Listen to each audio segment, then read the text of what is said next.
안녕하십니까. 9월 26일 새로운 한 주가 시작되는 월요일 오전 11시입니다. 이 시간엔 장기표 직격의 장기표 선생이 이렇게 나와주셔서 감사합니다. 네, 안녕하십니까. 오늘 첫 화두로는 어저께 5박 6일간의 영국 엘리자베스 2세 여왕의 장례식, 그리고 유엔 총회, 그리고 캐나다 순방을 마치고 윤 대통령이 어제 귀국했습니다. 그 순방 과정에서 일어났던 여러 가지 구설수가 있었고, 특히 유엔 총회장에서 한 말이 이게 여야의 정쟁거리가 되어가지고 온 국민의 이게 심기를 건드리고 있는데, 이 사태의 진실을 어떻게 보고 파장을 어떻게 우리가 극복해야 하는지.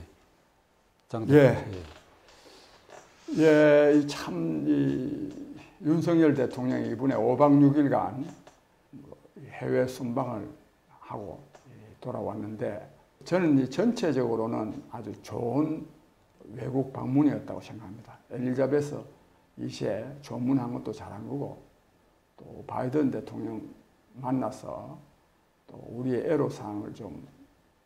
애로사항이 뭐냐 하면, 지금은 현대자동차 등에 대해서 관세를 매기겠다는 겁니다.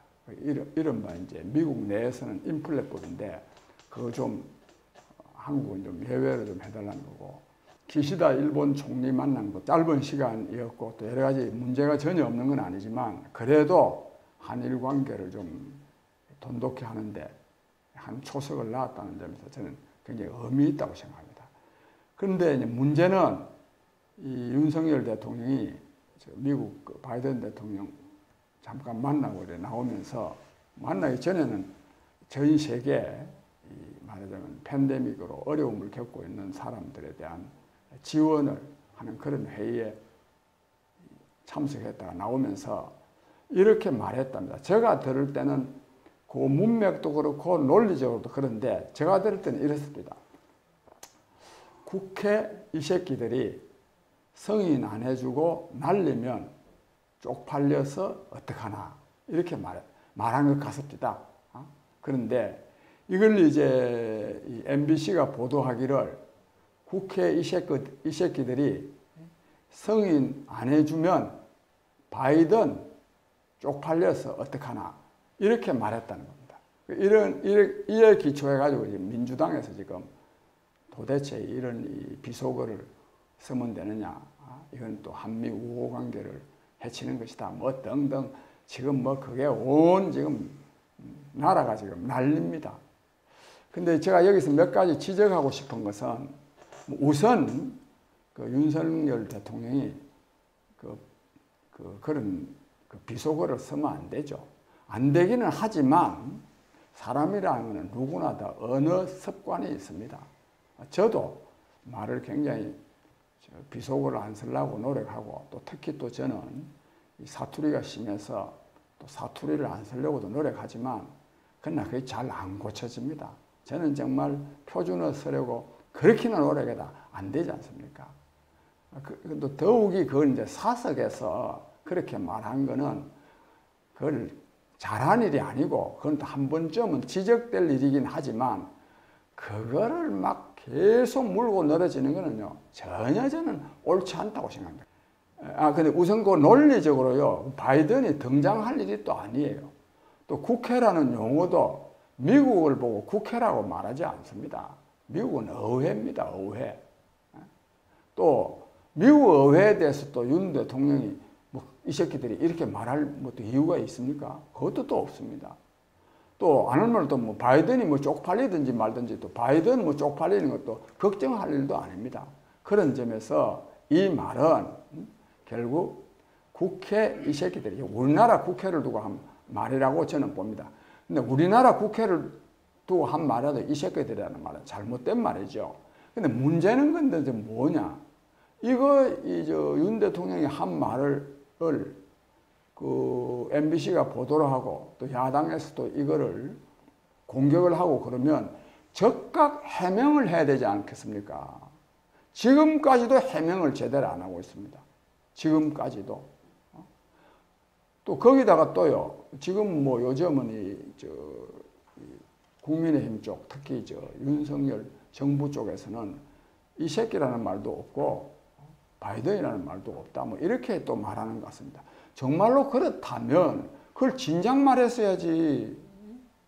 그다음 또 오늘 아침에 또 뭐 윤석열 대통령도 이에 대한 해명은 안 하고 이걸 가지고 너무 국익을 훼손하는 게 문제다. 이런 식으로 말을 했던데 또 그러면서도 진상부터 밝혀야 된다. 진상을 자기가 밝혀야 되지 누가 밝힙니까? 저는 정말요 이 문제, 이 발언 자체는 저는 크게 문제 삼고 싶지 않습니다. 삼을 일이 아니라고 봅니다. 왜? 적절한 용어는 아니지만 야당이 사사건건이 반대하고 있지 않습니까? 이런 상황 속에서 그 1억 원을 우리가 국제사회에 기부하겠다는 게 혹시 통과되지 않으면 정말 쪽팔리겠다. 이런 말을 저는 윤 대통령 입장에서는 할 수도 있는 말이라고 생각합니다. 그 비속어를 써서 잘못이긴 하지만 그런데 그랬으면 그걸로 진작 이렇게 우리 국회를 향해서 이 새끼들에게 했으니까 그것 때문에 질려서 해명을 제대로 못했는지는 모르지만 그렇다 하더라도 더욱이 또 바이든이 또 등장해가지고 괜히 또 한미 간에 정말 국제적인 또 자칫하면 망신도 할 수 있는 일인데 그냥 우리 국회로 딱 말해서 해명을 해야 되는데 해명을 제대로 못합니다. 즉 수습 능력이 제대로 없는 것이 진짜 문제라고 저는 생각합니다. 정말로 윤석열 대통령이 이 새끼라는 말도 안 하고 또 바이든이라는 말도 안 했다면 저는 더 큰 문제라고 생각합니다. 아무 잘못된 발언도 없는데 잘못된 발언이 온 천지 그냥 돌아다니시나 말하자면 비판과 공격의 소재가 되고 있는데 그걸 진작 해명하지 못한다면 이건 진짜 바보들 아닙니까 이게? 어떤 경우든지 간에 국가 원수의 말은 파장이 클 수밖에 없고 천금의 무게를 가져야 되고 특히 지금 2022년인데 2000년대 초까지도 이 SNS의 발달이 더뎠지만 지금은 너나 할 것 없이 이게 감시망에 다 노출되어 있어요. 예. 특히 대통령의 경우에는 뭐 언론의 감시, 뭐 이게 이게 촬영, 그다음에 녹음 이게 되니까 그걸 항상 염두에 두고 정제된 말을 써야 되겠다 하는 걸 이번에 유엔 총회 복도에서 한 말의 진실 여하를 떠나서 말썽거리가 될 만한 말은 아예 안 해야 된다. 그러니까 정제된 잘 다듬어진 말을 대통령이 해야 한다. 그 훈련을 해야 하는 것이 이번에 이 사태에 윤 대통령에게 주어진 나는 교훈이라고 생각해요. 자, 그건 뭐 그 정도 얘기를 매듭을 짓고 우리가 이 방송 시작하기 직전에 주식시장이 지난주에 비해서 2%는 폭락이죠. 폭락하고 환율이 1,420원대에서 지금 오락내락하고 있는데 이게 이 수치가 말하는 이 경제 상황은 심각한 위기고 이걸 해결하는 것은 정부고 윤석열 정권이고 그리고 국회거든, 국회. 근데 국회가 이 문제에 대한 인식이 전혀 없고 정쟁만 하고 있어요. 정쟁. 이게 9월 6일 날 이재명 대표에 대해서 검찰이 소환 통보를 했는데 그 불응하면서 보좌관하고 통화한 이게 글이 노출되는데 전쟁이 시작됐습니다. 이랬다고. 9월 6일부터 이재명 대표는 전쟁을 시작했어요. 이 국회를 방탄위원단을 170석을 내려 꽂아가지고 포문을 윤석열 검찰을 향해서 쏟는 데만 골몰해가지고 뭐 김건희 여사 논문 심사한 무슨 뭐 교수들을 부르자 장모를 증인으로 부르자 이러니까 이쪽에서도 김정숙 부르자 또 누구 부르자 한마디로 개판이 되어 그랬단 말이에요. 근데 이게 물론 원조 책임을 따지면 윤석열 여당 쪽에도 있다고 하지만은 지금 벌어지고 있는 데로는 기본적으로 나는 이재명 때문이라고 생각해요. 지금 그 민주당이 장악해가지고 국회를 이재명을 지키기 위한 방탄위원단이 뭐든지 할 수 있어요. 뭐든지. 그러니까 대통령 탄핵 3분의 2 이석이 필요한 거. 그거 빼놔놓고는 뭐든지 할 수 있기 때문에 뭐든지 쏘아대고 있거든. 예. 그것이 주는 이 정치의 황폐화가 결국은 이 경제 문제를 푸는데도 나쁜 영향을 주고 국민 사기도 떨어뜨리고 또 대통령과 집권 여당도 거기에 대응하느라고 말이지 본연의 임무도 거기 잊어버리게 되고 그 불행의 씨앗이 되고 있다. 이렇게 나는 생각합니다. 한 예로요. 지금 이제 농민들이 지금 벼농사가 지금 벼농사 수확량은 기술이 발달하니까 좀 정대되는데 소비량이 많이 줄어졌어요. 많이 줄어지니까 지금 남는 살이 굉장히 많습니다. 그러다 보니까 살값이 지금 폭락까지 많이 떨어지고 있습니다. 그러니까 이 지금 벼농사 지은 이 추수철에 농민들이 이 벼를 말하면 산값에 팔 수밖에 없이 생기니까 정부들은 수매를 하라 그래가지고 금년에는 사상 최대랍니다. 45만 석을 말하자면 정부가 이 수매를 하게 됐습니다. 이러는데도 불구하고 민주당은 지금요 이 벼 수매를 아주 법제화하는 법을 지금 강행 처리하겠다고 합니다. 이 지금 계속 수매를 하면요 안 됩니다. 이게 우리나라의 곡물 전체의 생산과 소비를 이렇게 조절하는 조치를 취해야 되지. 계속 벼를 높은 가격에 사줘가지고 지금 사놓을 때도 있어요. 사놓을 때도 지금 창고가 없어가지고 수매 못합니다. 예산도 예산이지만 창고가 없어서 지금 수매를 못합니다. 그런 상황에서 강제로 계속 수매를 하도록 하는 법을 통과시키겠다고 하는 거는 민주당이요. 현재 지금 윤석열 정부 물먹이기 위한 어렵게 만들기 위한 지금 농민들로부터 비난받도록 만들기 위한 그런 일이 아닌가 싶습니다. 야당이 국회를 장악하고 이 정권 쪽에도 허점도 있고 이러다 보니까 윤석열 대통령에게 기대했던 주요한 과제 중에 그 핵심이 이게 문재인 정권의 적폐청산과 이재명 대표에 대한 그 사법 처리에 관련된 이것을 신속히 처리해야 되는데 그 동력을 잃어가고 있는 거 아니냐. 네. 그런 우려가 지금 이 국민들 사이에 아주 높아져 가고 있거든요. 이러다가 변죽만 울리고 이재명, 문재인 사법 처리는 불가능해져 가는 거 아니냐 하는 이런 우려가 있다. 그 굉장히 중요한 말씀인데요. 이 윤석열 정부가 국민 여러분, 윤석열 후보 왜 우리가 대통령으로 뽑았습니까? 뭐 경제 살리고, 뭐 교육 개혁 잘하고, 뭐 복지 잘하라고 물론 그런 것도 있지만은 가장 특히 검찰 출신, 검찰총장 출신 윤석열 씨를 대통령으로 뽑은 주된 이유가 뭐냐?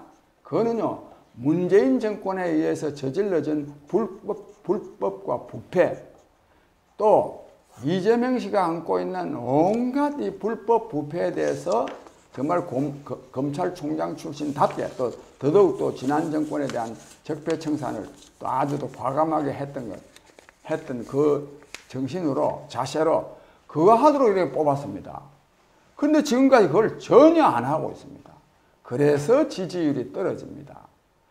좀 만시지탄이 있지만 지금이라도 윤석열 대통령은 자기가 왜 대통령이 됐는지 그 이유를 알고 말하자면 문재인 정권이 그 저지른 불법과 부패 또 이재명 씨가 안고 있는 그 사상 최대의 불법 배임 특혜 사건 등에 대해서 엄정한 조사를 해야 됩니다.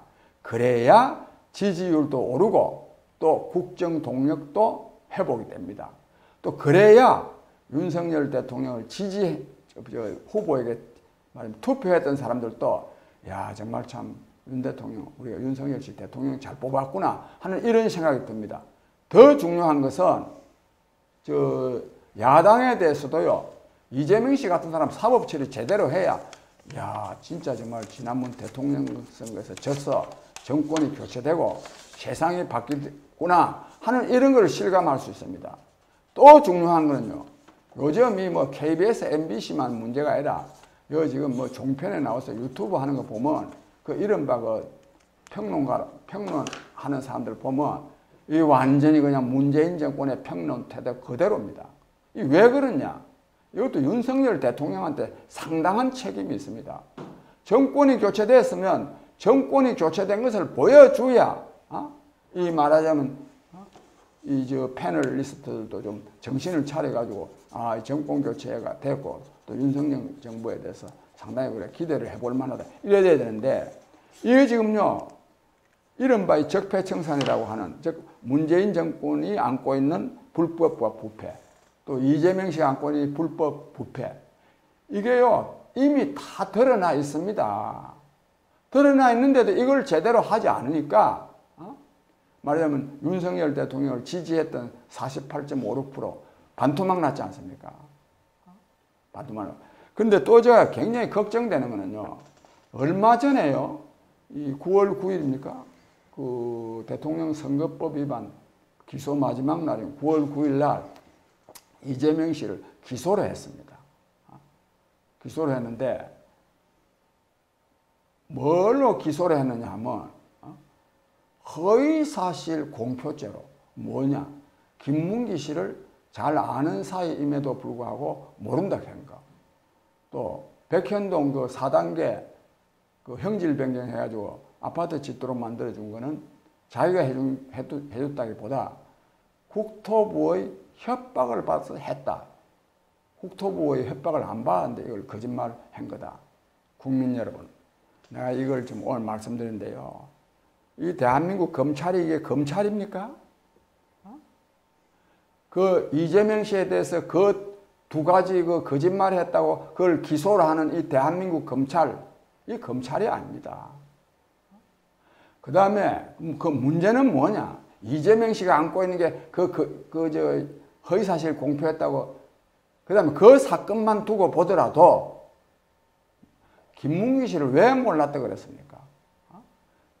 김만배 등에게 7천억 원이 넘는 말하자면 특혜를 안겨준 거 이런 걸 보고 이제 초과 이익이라 그러는데 초과 이익을 환수해야 된다고 김문기 씨, 즉 사업처장이 이재명 당시 성남시장에게 무려 7분이나 저는 뭐 5분이라 했더니 얼마 전에 뭐 7분이 하더라고요. 그걸 건의를 했는데도 불구하고 그걸 묵살한 거거든요. 그게 죄입니다. 초과 이익을 환수할 조항을 그 계약서에 넣자고 했는데도 불구하고 그걸 안 넣은 거를 모면한 거. 이거를 기소를 해야 되는 거 아닙니까? 김문기 씨 모른다 하는 거 또 기소합니다. 백현동 사건도 마찬가지입니다. 이재명 씨가 4단계나 형질 변경을 해준 거 이게 과연 적법하냐? 여기에 뭔가 특혜가 없고서 어떻게 이런 일을 하겠느냐? 그거를 기소를 하든지 뭐 해야 되지 뭐. 국토부 뭐 협박이 어떻고요. 제가 그래서요. 그랬는데요. 이거 정말 제가 이걸 좀 지적해야 되겠습니다. 이것도 엉뚱한 거. 어떻게 보자면 사소하다면 사소한 것도 2개 또 허위사실 공표죄 기소를 해놔놓고 온갖 언론에서는요. 이거 이제 유죄 판결 나면 이재명 씨는 다음에 대선에 출마도 못하고 심지어는 민주당은 434억 그 지난번 대선 때선 그 경비까지 물어내가지고 민주당도 해산되게 생겼다고 온갖 소리를 다 알면서 떠들어댔습니다. 저는 이것을 보면서 대한민국 검찰이 윤석열 정권이 이재명 구하기에 나섰나 저는 이런 기분이 들었습니다. 이재명 구하기에 나섰을 가능성이 굉장히 큽니다. 아주 이재명 씨에 대해서 문제거리도 안 되는 걸 가지고 또 기소해가지고 요란을 떠는 거 이거는요 이재명이가 안고 있는 본체를 수사하지 않기 위한 하나의 핑계일 가능성이 굉장히 큽니다. 제가 그래서 페이스북에다가 그렇게 썼습니다. 윤석열 정부 검찰이 이재명 구하기에 나섰나 저는 그렇게 봅니다. 이 선거법요 다른 거 다 넘어가 버리고 선거법 때문에요 1심에서 벌금 800만 원, 벌금 300만 원, 2심에서요 벌금 80만 원 나옵니다. 아무것도 아닙니다. 이것도 기소해놔 놓고 마치 윤석열 정권이 말이지 이재명 씨에 대해서 사법 처리를 하는 것처럼 떠들어대고 앉아 있습니다. 국민 여러분, 국민이 깨어나야 됩니다. 만약에 이 추측이 맞다면, 맞을 가능성이 굉장히 있습니다. 맞다면 윤석열 정권 엄중하게 우리가요 규탄해야 됩니다. 특히 이 검찰에 대해서 오늘 이 말씀을 드립니다. 최근에 장 대표 지금 말씀 끝에 최근에 이재명 대표가 이런 말을 했습니다.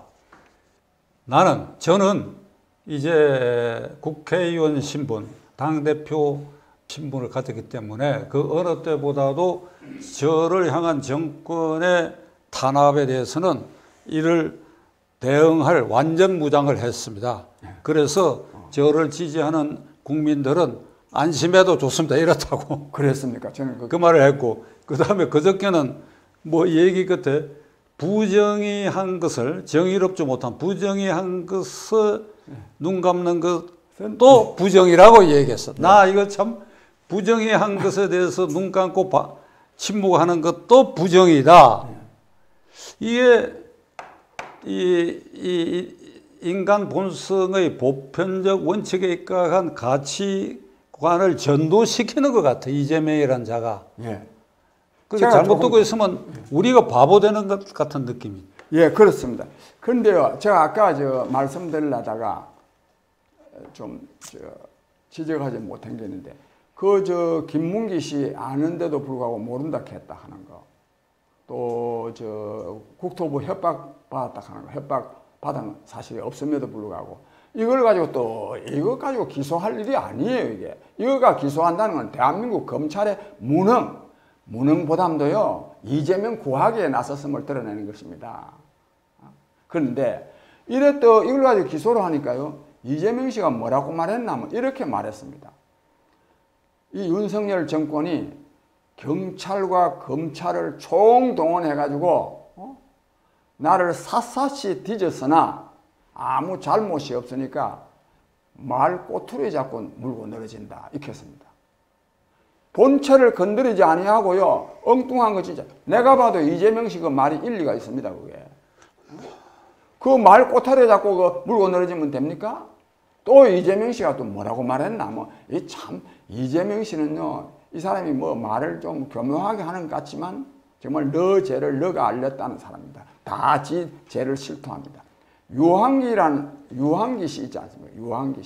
유한기 씨가 말하자면 극단적 선택을 했을 때 뭐라고 말했냐면 이렇게 말했습니다. 안타깝다.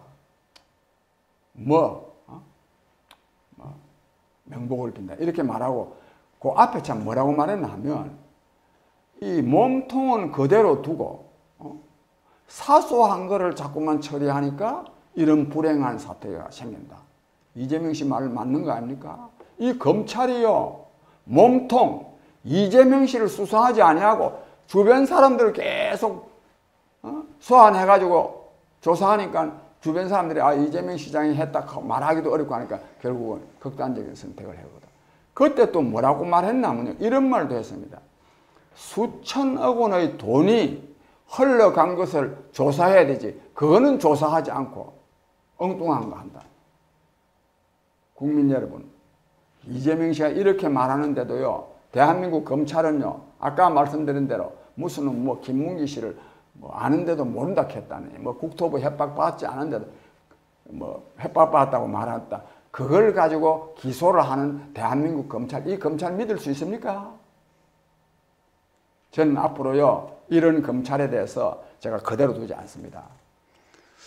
공직선거법은 이제 9월 9일이 공소시효가 만료가 되니까 9월 6일 날 소환장을 발부했는데 안 오니까 그냥 조사 없이 서면 조사로 이렇게 기소를 하면서 지금 장 대표 말씀하신 대로 국민들이 보기에 이 변죽을 울린 것을 기소한 것이 되어버렸거든요. 그러니까 김문기 모른다 하면 대장동 게이트와 관련이 있는 부분이에요. 그러니까 그 몸체인 가장 기본적인 대장동 게이트는 의무상 배임죄로 현재 수사돼 있고 그 하수인들 지금 재판받고 있는 김만배 일당들 재판받는 그 과정에서 많은 참고인 증인들이 나와서 한 그것이 매번 이거 시장이 결재했다. 이게 예. 초과한수 이익 조항을 없애도록 했다. 그 시장이 결재했다. 실행도 했다. 지금 말씀하신 대로 김문기가 7차례 직접 그런 결재를 받았다.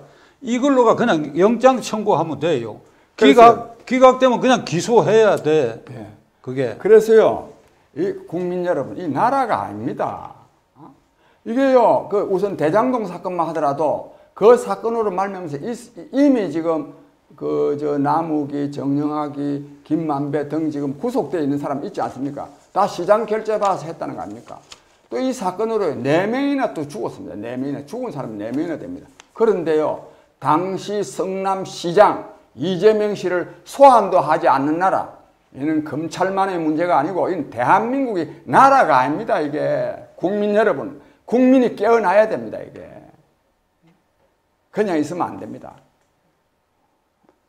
자, 오늘 첫 주가 시작된 월요일인데 가장 이 나라에서 핵심적 문제가 되어 있는 그 이재명의 저 발호에 대한 검찰의 이런 신속한 대응을 하지 못하는 것에 대해서 장기표 직격 시간에 직격을 하였습니다.